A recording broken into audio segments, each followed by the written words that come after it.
The text message that destroyed my marriage arrived at 2:47 a.m. on a Tuesday, glowing like a neon sign in the darkness of my bedroom. Can't wait to feel you inside me again tomorrow, baby. John makes me so wet thinking about you. My wife Beth lay sleeping beside me, her phone buzzing against the nightstand. The message wasn't meant for me, but her screen lit up my face like a spotlight illuminating a crime scene. I stared at those words until they burned into my retinas, my heart hammering against my ribs like it was trying to escape. I'm Mason Parish, and I used to think I had it all figured out. At 38, I was the COO of Parish Electric, the family contracting business my grandfather started in 1952. My wife Beth was Instagram famous with her yoga videos, pulling in decent money while raising our daughters. We lived in a nice house in Millbrook Heights, drove reliable cars, took family vacations. The American dream, right? Wrong. I set Beth's phone back down with trembling fingers and stared at the ceiling. John. My own brother John, the Golden Boy CEO who never let me forget he was 3 years older and supposedly wiser. The brother who gave the best man speech at my wedding, who bounced my daughters on his knee at family barbecues, who I'd trusted with every secret I'd ever had.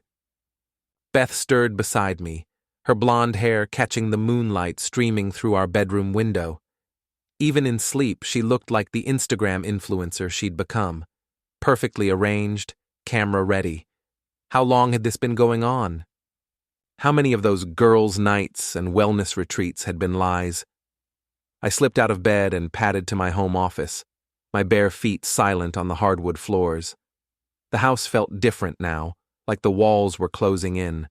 Everything looked the same, my engineering degrees on the wall, family photos on the desk, electrical schematics scattered across my workspace, but nothing would ever be the same again.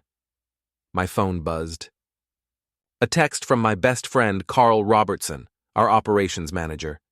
You awake? Something's wrong with the Riverside project. We might have a problem. If only he knew the real problem was sleeping in my bed. I typed back, on my way. Before we dive deeper into this story, I have one small request. Please subscribe, drop a like, and tell me in the comments what city you're watching from. The drive to our offices gave me time to think, which was probably the worst thing that could happen. My mind raced through every sign I'd missed, every lie I'd swallowed, every moment I'd been played for a fool. Beth's sudden interest in personal growth, the way she'd started working out more, buying new clothes, taking longer to get ready for everything, the distance between us that had grown from inches to miles over the past 6 months. Parish Electric occupied a converted warehouse on the industrial side of Millbrook, all brick and steel and honest work. I'd grown up in these offices, learned to read electrical schematics before I could drive, understood the difference between 110 and 220 volts before I understood the difference between love and lust. Carl was waiting in the break room with coffee and a grim expression. At 42, he was built like a linebacker who'd traded his shoulder pads for tool belts, all broad shoulders and calloused hands. We'd been friends since high school, and he could read my moods better than my wife could. You look like hell, he said, handing me a steaming mug. What's eating you? I almost told him. The words were right there, burning in my throat like acid. But something held me back. Maybe it was pride, maybe it was denial, maybe it was the desperate hope that I'd misunderstood that text message. Just couldn't sleep, I said. What's the problem at Riverside? Carl pulled out his tablet and showed me photos from the construction site. Someone had cut our main electrical lines, clean cuts that spoke of professional tools and inside knowledge. The damage would cost us thousands and delay the project by at least a week. Security cameras caught nothing, Carl said. Whoever did this knew exactly where to hit us and how to avoid detection.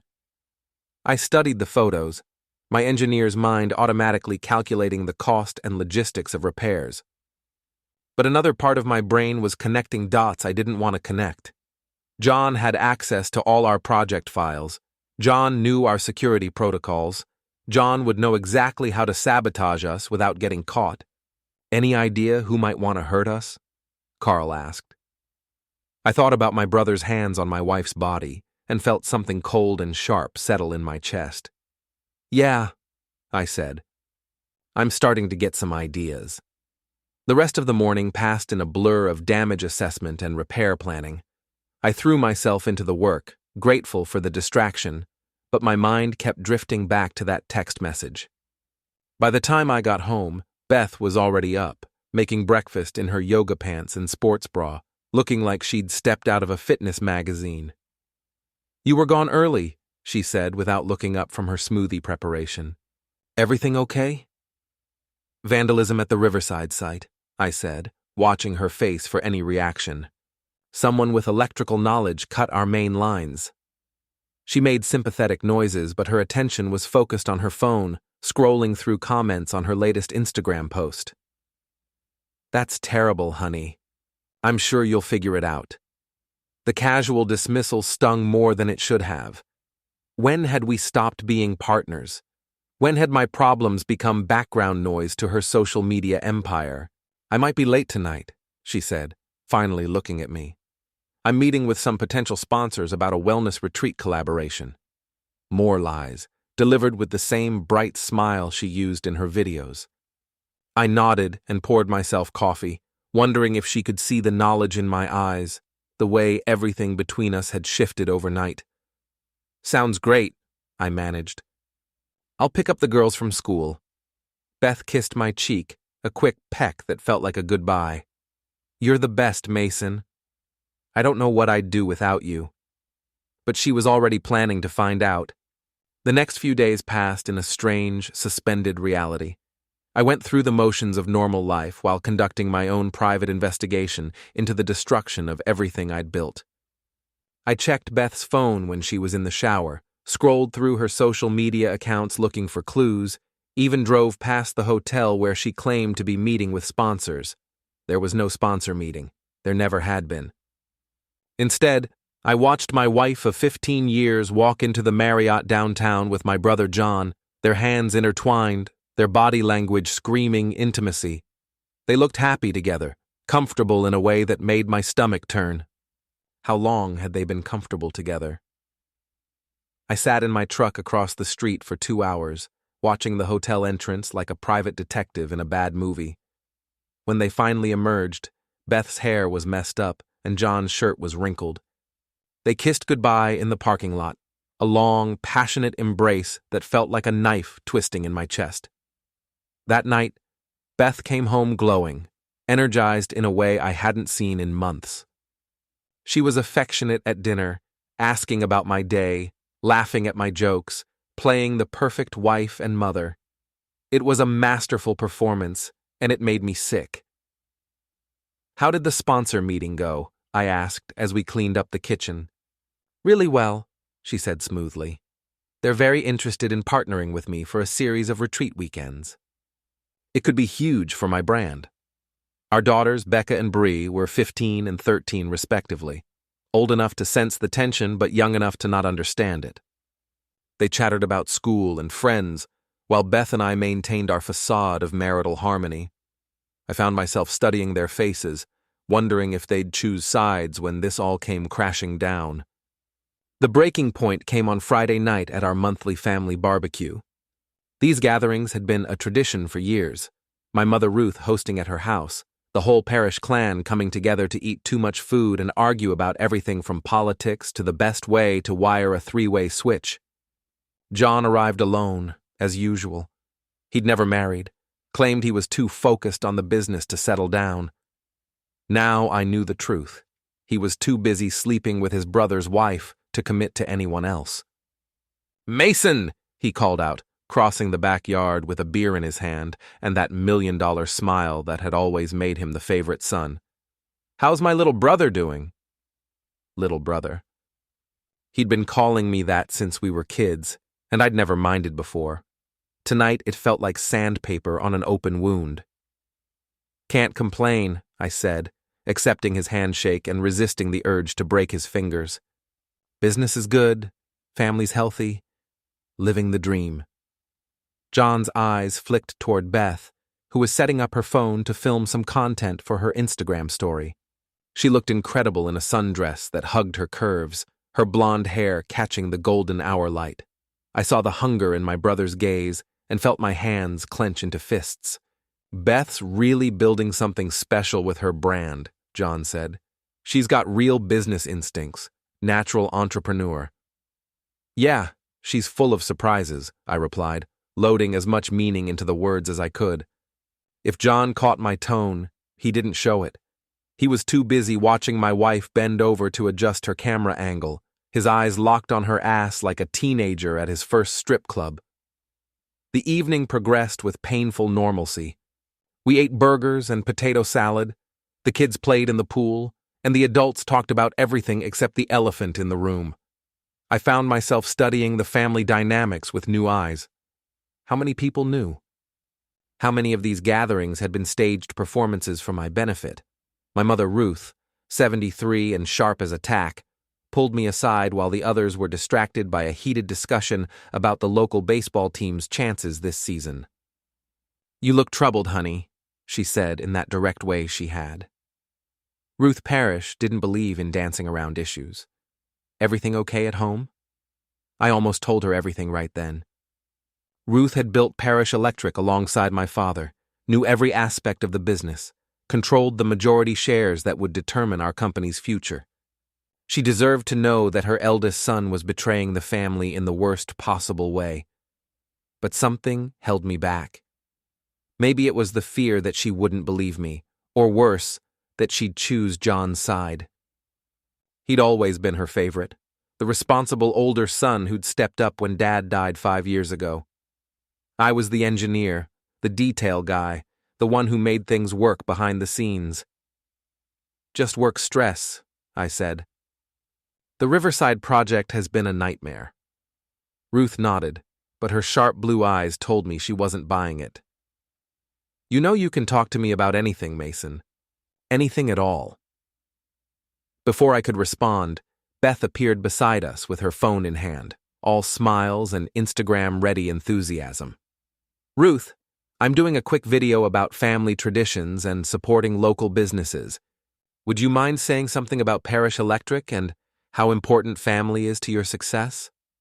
My mother's expression shifted slightly, a subtle tightening around her eyes that I'd learned to recognize over the years. Ruth Parish had excellent instincts about people, and she'd never warmed to Beth the way I'd hoped she would. "Of course, dear," Ruth said with polite coolness. "Family is everything in this business. Loyalty, trust, commitment. Those aren't just words to us. They're the foundation of everything we've built." Beth filmed her little segment, thanking Ruth with manufactured warmth before moving on to capture more authentic family moments for her followers. I watched her work the crowd, getting content from everyone, building her brand on the backs of relationships that meant nothing to her. John appeared at my elbow with fresh beers, playing the role of supportive big brother with Oscar-worthy commitment. "She's something else, your wife," he said, watching Beth direct my teenage daughters in some kind of yoga pose for her camera. "You're a lucky man, Mason." "Yeah," I said, taking a long pull of beer to keep from saying what I really thought. "Lucky me." The party wound down around 9, families packing up leftovers and making plans for next month's gathering. I helped my mother clean up while Beth loaded the kids into our SUV, claiming she had an early morning yoga class to teach. "Drive safe," John called out, giving Beth a hug goodbye that lasted just a fraction too long. His hand lingered on the small of her back, and she leaned into him in a way that made my vision blur with rage. I wanted to scream. I wanted to grab John by the throat and demand answers. I wanted to shake Beth until she admitted what she was doing to our family. Instead, I hugged my mother goodbye and drove home in silence while my wife chatted about her followers and engagement rates and the amazing opportunities that were opening up for her brand. That night, after the girls were asleep and Beth was in the shower, I finally did what I'd been avoiding for days. I went through her phone systematically, screenshotting every message, every photo, every piece of evidence that would prove what I already knew. The affair had been going on for 4 months. 4 months of lies, 4 months of betrayal, 4 months of my brother and my wife planning a future that didn't include me. The messages were explicit, detailed, full of the kind of passion that Beth and I hadn't shared in years. But it wasn't just about physical intimacy.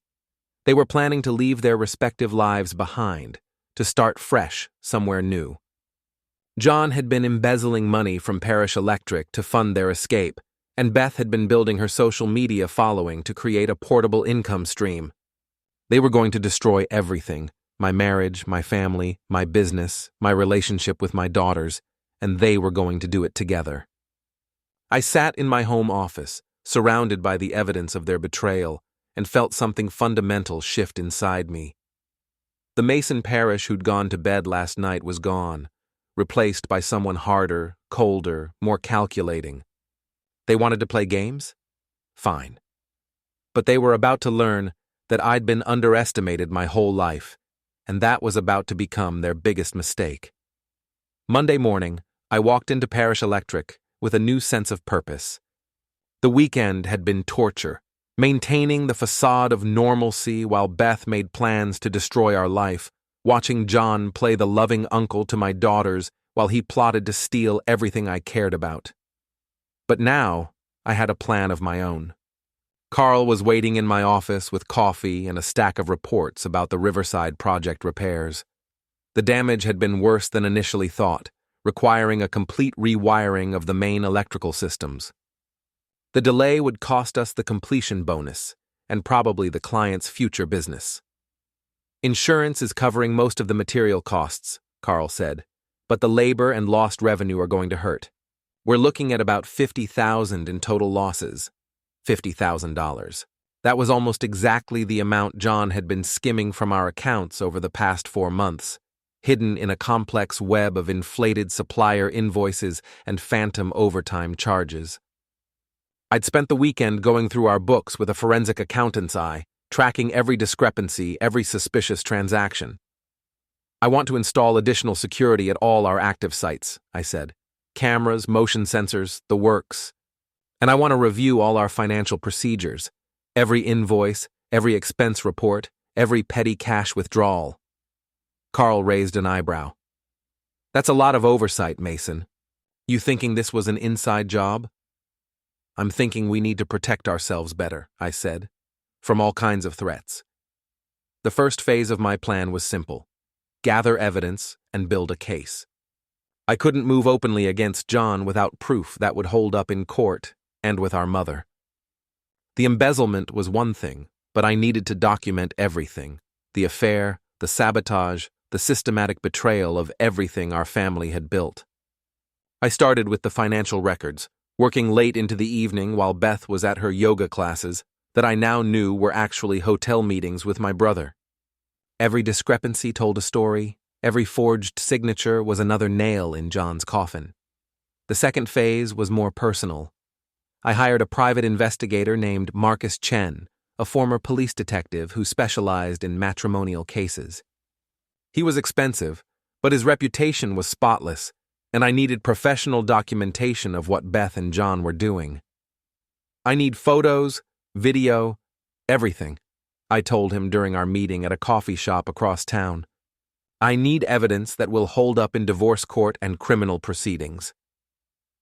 Marcus was a small, neat man with intelligent eyes and the kind of calm professionalism that inspired confidence. How long do you think this has been going on? 4 months that I can prove, I said, but probably longer. My wife has been distant for almost a year, and my brother has been making decisions that don't make sense from a business perspective. And you want me to document both the personal relationship and the business fraud? Everything, I said. I want them to have nowhere to hide when this comes out. The third phase was the most dangerous: psychological warfare. I couldn't let them know I was onto them, but I could start applying pressure, making them nervous, forcing them to make mistakes. I started small. During a family dinner, I casually mentioned that I was thinking about having our home security system upgraded, maybe adding some cameras to monitor the property while we were away. Beth's fork paused halfway to her mouth. Cameras? Why would we need cameras? Just being cautious, I said. There's been a lot of vandalism in the area lately. The Riverside project, some break-ins at other businesses. I want to make sure our family is protected. John, who was joining us for dinner more and more frequently these days, shifted uncomfortably in his chair. That seems a little paranoid, don't you think? Millbrook Heights is a safe neighborhood. Safe neighborhoods can change quickly, I said, looking directly at him. Sometimes the threats come from places you'd never expect. The conversation moved on, but I saw the look that passed between Beth and John, the subtle tension that hadn't been there before. Good. Let them worry.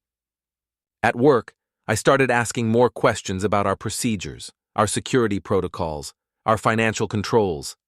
Nothing dramatic, just the kind of increased oversight that a responsible COO might implement after a major sabotage incident. I want to review all vendor contracts personally, I told our accounting manager, Lisa, and I want weekly reports on all expenditures over $1,000. That's a lot of paperwork, Mr. Parish, Lisa said. Is there something specific you're looking for? Just want to make sure we're getting value for our money, I said. With margins getting tighter, we need to watch every dollar. John wasn't happy about the increased scrutiny. He cornered me after a staff meeting, his usual easy smile replaced by something harder. What's with all the new procedures, Mason? You're creating a lot of extra work for everyone. Just doing my job, I said. Making sure our operations are efficient and secure. That's what you pay me for, right? Of course, but is there something specific you're worried about? I interrupted. Some reason you don't want me looking at our books? John's jaw tightened, but he forced his smile back into place. Of course not. I just don't want you burning yourself out with unnecessary busy work. I appreciate your concern, I said, but I think I can handle my responsibilities. The pressure was working. John was making more frequent visits to our offices, asking questions about my activities, trying to stay ahead of my investigation. But every move he made gave me more information about his methods, his accomplices, his vulnerabilities. Beth was getting nervous too. She started asking more questions about my work schedule, my late nights at the office, my weekend activities. When I told her I was thinking about taking a few vacation days to spend time with the girls, she seemed almost panicked. Vacation? Right now? But I thought you were swamped with the Riverside repairs. The work will still be there when I get back, I said. I've been neglecting my family lately. Maybe it's time to focus on what's really important. That night, she was unusually warm, taking the lead for the first time in weeks. But even as she moved above me in the darkness, I could tell her mind was elsewhere. She was trying to distract me, to keep me satisfied and unsuspicious while she planned her exit strategy. It might have worked if I hadn't already seen those text messages, hadn't already hired Marcus Chen, hadn't already started building the case that would destroy both her and my brother. 2 weeks into my investigation, Marcus called with the first batch of photos. Beth and John at the Marriott, at restaurants across town, at a cabin John had rented under a false name, 2 hours outside the city. The images were clear, undeniable, devastating. They're not being very careful, Marcus said, acting like a couple in love who think no one is watching. How long before you have everything I need? Another week, maybe 2. I want to document their routines, their meeting places, their communication methods. The more evidence we have, the stronger your position will be. What about the financial side? I've got a forensic accountant reviewing the documents you provided. Preliminary assessment suggests systematic embezzlement over several months, possibly longer. We're talking felony charges if you want to pursue them. Felony charges, prison time. The complete destruction of John's life and reputation. Part of me felt sick at the thought of sending my own brother to jail, but a larger part felt nothing but cold satisfaction. They had chosen this path. They had decided to betray me, to steal from our family, to destroy everything I'd worked to build. Now, they were going to face the consequences. But I wasn't done yet. The evidence gathering was just the beginning. What I really wanted was for them to understand what they'd lost, to feel the same humiliation and betrayal they'd inflicted on me. I wanted them to know what it felt like to have their whole world collapse around them. And I was just getting started. 3 weeks into my investigation, everything changed. I was working late at the office, reviewing the latest batch of evidence from Marcus Chen, when Carl knocked on my door with a grim expression. "We've got a problem," he said. "A big one." He handed me a letter from our biggest client, Morrison Construction. They were terminating our contract on their new shopping center project, citing concerns about Parish Electric's reliability and financial stability. The project was worth $200,000 and represented nearly 30% of our annual revenue.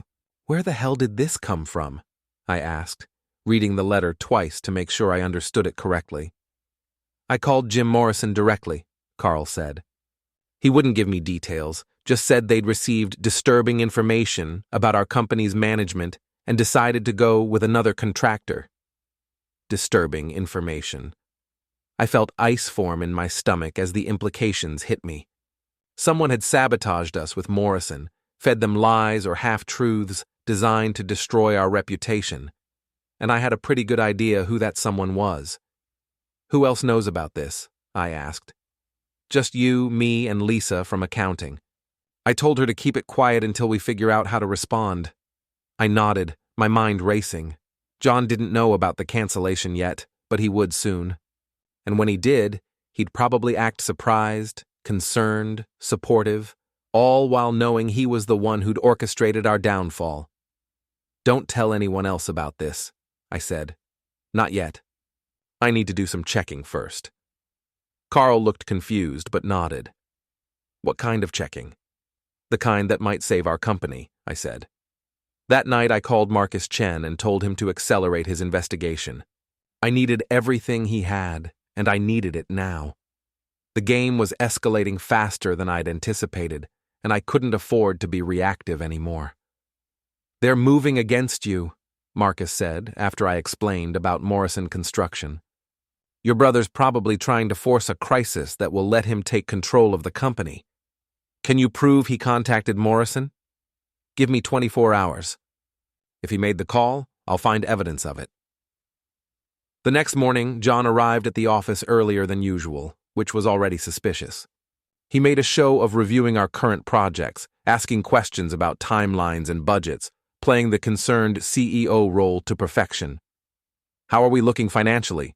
he asked during our weekly management meeting. "Any issues I should know about?" Lisa glanced at me nervously. We'd agreed to keep the Morrison cancellation between us until I gave her the all-clear, but John's question felt like a trap. "Everything's stable," I said. "The Riverside delays hurt our cash flow temporarily, but we're recovering." John nodded thoughtfully. "Good. I've been hearing some rumors in the industry about companies struggling with client retention. We need to make sure we're maintaining our reputation for reliability." The irony was breathtaking. John was expressing concern about the very problem he'd created, positioning himself as the responsible leader who could guide us through the crisis he'd manufactured. After the meeting, I pulled Lisa aside and told her about my suspicions regarding John's involvement in both the embezzlement and the Morrison situation. "Mr. Parish," she said, her voice barely above a whisper. "I've been wondering about some of the invoices John's been approving. The amounts don't always match our actual orders, and some of the vendor names I don't recognize." "How long has this been going on?" "At least 6 months, maybe longer. I brought it up with John once, and he said he was handling some special projects that required discretion. I didn't want to question him since he's the CEO. 6 months. The affair and the embezzlement had been running parallel, John stealing money to fund his new life with my wife, while systematically undermining our business to force some kind of takeover or buyout. "I need you to gather all those suspicious invoices," I said, "and I need you to keep this conversation between us. Can you do that?" Lisa nodded, her expression serious. "Mr. Parish, is the company in trouble?" "Not if I can help it," I said. That afternoon, Marcus Chen called with confirmation of what I already suspected. John had contacted Morrison Construction 3 days earlier, claiming to be a concerned industry professional with information about Parish Electric's financial instability and management problems.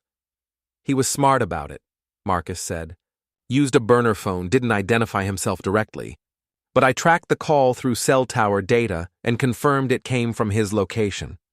That's enough to prove he's sabotaging us. Combined with the financial evidence and the affair documentation, it paints a clear picture of someone systematically destroying your life and business for personal gain. I felt something cold and final settle in my chest. John hadn't just betrayed me personally. He'd attacked everything our family had built, endangered the livelihoods of our employees, tried to destroy the legacy our father and grandfather had created. This wasn't just about revenge anymore. This was about survival. That evening, I had dinner with my daughters while Beth was at another yoga workshop that I knew was actually a planning session with John. Becca and Bree were good kids, smart and funny, and full of the kind of optimism that comes from growing up in a stable, loving home. They had no idea their world was about to explode. "Dad, are you okay?" Becca asked as we cleaned up after dinner. "You seem sad lately." I looked at my 15-year-old daughter, so much like her mother in appearance, but with a kindness and sincerity that Beth had lost somewhere along the way. "I'm fine, sweetheart," I said. "Just work stress. Nothing for you to worry about." "Mom's been acting weird too," Bree chimed in. "She's always on her phone and she gets mad when we ask questions about where she's going." Kids notice everything. They'd been watching their parents' marriage disintegrate without understanding what they were seeing, absorbing the tension and uncertainty that Beth and I thought we were hiding. "Sometimes adults go through difficult periods," I said carefully. "But no matter what happens, your mom and I both love you very much. That will never change." Becca studied my face with the intensity that reminded me she was growing up, becoming aware of adult complexities she'd been sheltered from before. "Are you and Mom getting divorced?" she asked quietly. The question hit me like a physical blow. I wanted to lie, to protect her innocence a little longer, but she deserved better than the deception that had poisoned our family. "I don't know," I said honestly. "I hope not. But if we do, it won't be because of anything you girls did wrong. Sometimes people grow apart, make choices that hurt each other. It's complicated." Both girls nodded solemnly, and I realized they'd probably been preparing for this conversation longer than I had. They'd seen the signs, felt the distance between their parents, understood on some level that our family was fracturing. That night, after the girls were asleep, I sat in my home office and made a list of everything I needed to do. The evidence gathering was almost complete, but I needed more than just proof of John and Beth's betrayal.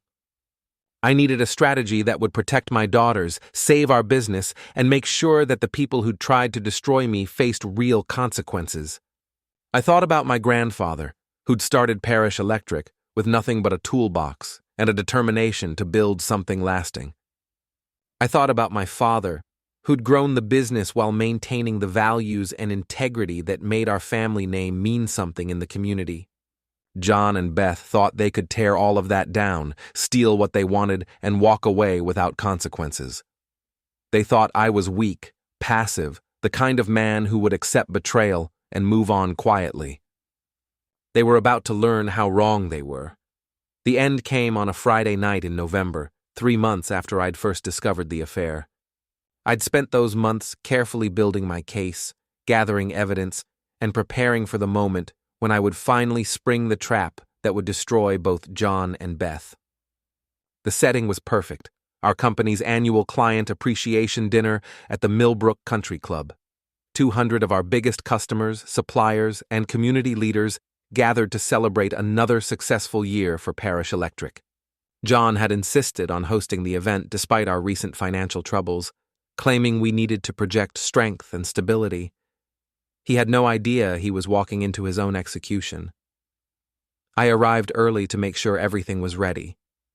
The private dining room was elegantly decorated, The bar was fully stocked, and the presentation equipment was tested and ready. In my briefcase, I carried copies of every piece of evidence I'd gathered. The financial records showing John's embezzlement, the photos of him with Beth, the documentation of his sabotage of our business relationships. Beth arrived fashionably late, wearing a black cocktail dress that hugged her curves and drew appreciative glances from every man in the room. She worked the crowd like the social media influencer she'd become, taking selfies with clients, promoting her brand even at a company event. "You look beautiful tonight," I told her when she finally made her way to my side. "Thank you," she said, but her attention was already elsewhere, scanning the room for John. "This is a great turnout. Your mother must be pleased." Ruth was indeed pleased, holding court near the bar with several of our oldest clients, regaling them with stories about the early days of Parish Electric. At 73, she was still sharp, still commanding, still the heart of our family business. John made his entrance at exactly 8 o'clock, dressed in his best suit and wearing the confident smile that had charmed clients and competitors for years. He greeted everyone with practiced ease, the perfect host, the successful CEO, guiding his family's company to new heights. "Ladies and gentlemen," he said, tapping his wine glass to get everyone's attention, "thank you all for joining us tonight to celebrate another year of Parish Electric's growth and success." The crowd quieted, turning their attention to the front of the room where John stood beside a large screen that would display his presentation about our company's achievements and future plans. "Before we begin," John continued, "I want to thank my brother Mason, our COO, for all his hard work this year. Mason's attention to detail and dedication to our clients has been invaluable." Polite applause filled the room. I smiled and nodded, playing my role one last time. "Now," John said, clicking his presentation remote, "let me show you what Parish Electric has accomplished this year and where we're headed in the future." But instead of John's carefully prepared slides about revenue growth and new contracts, the screen filled with a different image entirely. A bank statement showing the systematic embezzlement of company funds, with John's forged signatures highlighted in red. The room went silent. John clicked his remote frantically, but the presentation continued without his control. More financial documents appeared, showing the complex web of fake invoices and phantom expenses that had allowed him to steal nearly $200,000 over the past year. "What the hell is this?" John demanded, his face flushing red as he struggled with the presentation equipment. "It's the truth," I said, standing up and walking to the front of the room. "Ladies and gentlemen, I apologize for the deception, but I felt you deserved to know what's really been happening at Parish Electric." The screen changed again, this time showing photos of John and Beth together at various hotels and restaurants. Around the city, the images were clear, undeniable, devastating. Gasps and murmurs rippled through the crowd as people recognized my wife and brother in compromising positions. Beth had gone pale, her wine glass trembling in her hand. "Mason, what are you doing?" "I'm doing what I should have done 3 months ago," I said. "I'm telling everyone the truth about what you and John have been doing to our family and our business." John lunged for the presentation controls, but Carl stepped between us, his massive frame blocking my brother's path. Other employees had moved to strategic positions around the room, ready to maintain order if things got ugly. "You son of a bastard," John snarled. "You have no right." "I have every right," I interrupted. "This is my family's company, these are our clients, and you've been stealing from all of them."